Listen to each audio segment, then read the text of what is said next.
નમસ્કાર, આપ જોઈ રહ્યા છો એબલ 24 ન્યૂઝ। પોલીસ મહાનિરીક્ષક શ્રી નિરેન્દ્રસિંહ યાદી સાહેબ તથા પોલીસ અધિક્ષક શ્રી હિમાંશુ સોલંકી સાહેબની સૂચનાથી જિલ્લામાં ગેરકાયદેસર દેહ વ્યાપારના અડ્ડાઓ શોધી કાઢવા માટે ખાસ કાર્યવાહી હાથ ધરવામાં આવી હતી।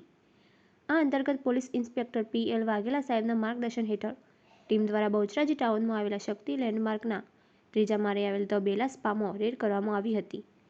રેડ દરમિયાન ચૌધરી રાજુભાઈ પ્રણીતભાઈ રહેવાસી દુધારામપુરા તાલુકો જિલ્લો પાટણ હાજર મળી આવ્યો હતો। સ્પાના રૂમમાંથી એક પુરુષ અને 2 યુવતીઓ મળી આવી હતી।